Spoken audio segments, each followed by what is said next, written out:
The reason I like coming the most was because Bill was here. He was really kind to me. He invited me in, like he invites anyone in. Anyone who comes, any race, color, they're invited. He invites them over.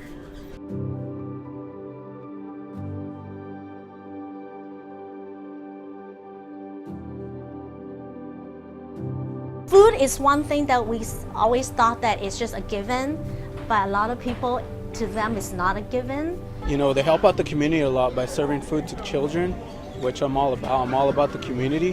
What me and my brother like about Bracken's Kitchen is everyone's really friendly. They help out with people that are new here. I also like it because the food is delicious. It's always delicious. My name's Bill Bracken. I'm the founder and culinary director of Bracken's Kitchen. Bracken's Kitchen is a 501c3 nonprofit hunger relief organization. We just celebrated our 5-year anniversary, so we're pretty excited about the fact that we made it that far. We were founded under the notion that feeding people isn't the same as nourishing them, and with the huge disparity of food and food hunger in Southern California and Orange County in particular, we decided to set out and try to make a difference in the lives of those who need it most. Bracken's Kitchen is conquering an age-old problem. I mean, there's ancient texts about people being hungry and in poverty. Most people don't think about the fact that no one sets out to become homeless. No one decides, you know what, I'm going to throw my life away and live in the streets and live in the gutter, and somehow people end up there. But everyone has a story. With the Bracken's Kitchen model, their trio of services, it just seems like they're using food that's high quality and gives dignity to the people who are eating it. 1 out of 6 Americans are struggling with food insecurity according to Feeding America. That's 16% of our population is struggling. So hunger is there. Some people don't want to see it. They don't know what it looks like. The face of poverty is different today than it was just 10 years ago. Running a business is very hard, but running a nonprofit is even harder. Just because I decided to start a nonprofit and do good work, not everybody's going to come out and say, hey, Bill, here's some money. Because I foolishly thought, wow, man, people are just going to give me money. That's what they do at church every Sunday. Here's some money. We started with the food truck. Betsy's our food truck. She takes the food out, and she's how we stay connected to the community. We serve people that way, face to face. People sometimes don't really understand what it means to be a nonprofit business. While there's a lot of IRS rules and regulations about what we can and can't do, at the end of the day means we don't make any profit. I don't get a big bonus at the end of the year because I did a good job. We don't pay out dividends. All of the money that comes to Bracken's Kitchen stays in Bracken's Kitchen. My eyes have been opened a bit about the amount of waste and the amount of food that has been, you know, just thrown out, and the different things that we could have done with it in the past. When we think about recovered food, people automatically think the leftovers in a restaurant, something somebody didn't eat on their plate, or you know, the stale pastry items at the grocery store that didn't sell, and they're on the, you know, the discount shelf or whatever it is. But recovered food is just, it's a vast variety of things. So we get food that is overproduced by catering events, or just like we have some meat companies, they'll get a lot of different cuts of meat and people don't know what to do with them, so they don't buy them in the store, so instead they send them to us. And we know what to do with them because we have amazing chefs. Well, we come alongside with our recovered food program. We take that food, instead of just saying, here you go, here's some food, go home and cook a meal. We prepare the meal for them and then give that to them, and it makes life much easier for them. You know, save the planet, save the food, and save the children and the people that need food. So I think that's a great way to put all that together. 40% of food in America ends up in the landfills, and the rates from Feeding America that says 16% of America is suffering food insecurity. What I take from that is 60% of our food supply is feeding 84% of America.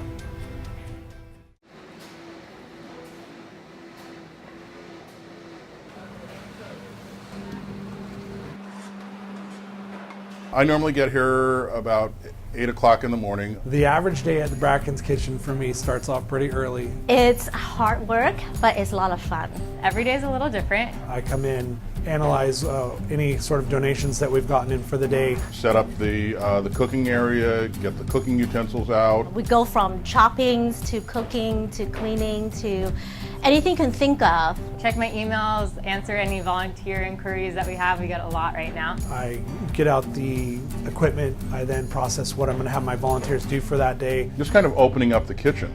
I get all of the volunteer supplies ready and Betsy for our volunteers. We just kind of juggle a lot, but it's rewarding, it's really fun.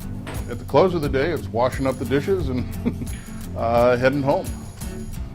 I live actually right across Bracken's kitchen where they come, you know, and like I was just like, whoa, you know, what do they do here? And I asked questions what this place was, and it turns out to be a community center for kids.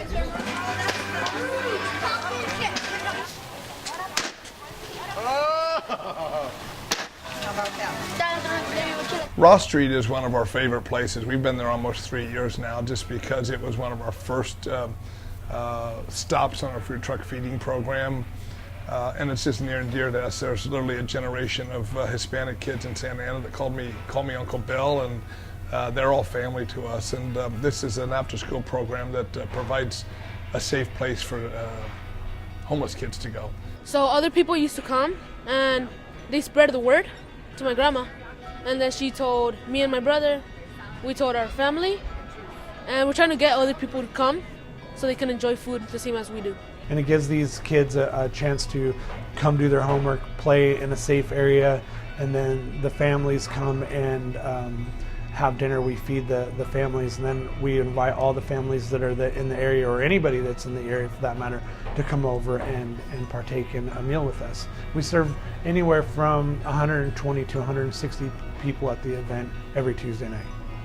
We take Betsy out the food truck, serve a complete healthy, nutritious meal. Tonight's menu, we'll be out there tonight. It's honey glazed loin of pork, mashed potatoes. Jerry's doing some charred corn, a fresh salad, and we actually have a Girl Scout troop coming out with us tonight, giving away Girl Scout cookies for dessert. So it'll be a fun night tonight. As a volunteer, you don't get paid, but I say my wages are 1,000 smiles a day.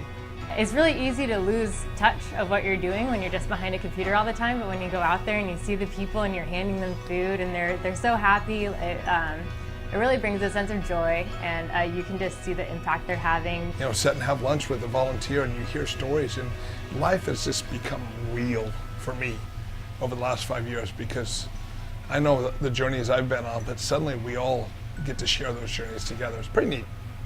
If you have special skills or something that you wanted to help, just give us a jingle, drop us an email, and I'm sure we'll fit you in with something that can help us grow, because we're growing and we need all the help that we can, not just in the kitchen. That's what really makes the world a better place, is helping and giving back and trying to make it a better place, not tearing down and ripping apart, which is what has become the norm in our country today. You're here! Hey! I've not seen you! Oh, it's okay! How are you? Good to see you! And then our third corner of the trio of services is our culinary training program, and that's where we find people who are in need and who have an interest in a culinary path, career path, and then we bring them into the kitchen and they work alongside Chef Bill and Chef Jerry to get job skills, and then we will send them out into the job force, and that way they can get lifted out of poverty and stay there.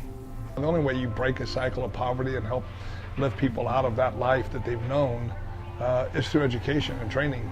It's the only way you can make more money in this world, unless you're doing it illegally. So we hope that by bringing people into our kitchen and giving an opportunity for real hands-on culinary training, they can someday be chefs like I, instead of being dishwashers and busboys their whole lives. The immigrant population that populates so many of the low-income jobs in Southern California, they can move up the career ladder and become chefs and general managers someday and truly break that cycle of poverty.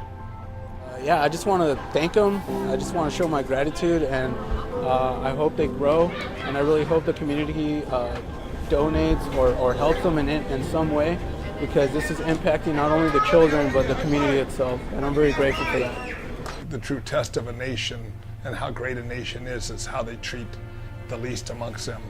And if we are this great America that we're supposed to be the shining light and beacon of freedom and democracy and all these things in the world, which right now in our country there's some challenges there, but if we can't even take care of our own, then who are we really as a nation? And when we have people in our own backyard starving, and maybe not starving to death, but struggling and eating out of a dumpster, a trash can, we can do better. And I think we as a country have an obligation to try to do better, look after them. So if not Bracken's Kitchen, then someone else, get involved, do something, help someone.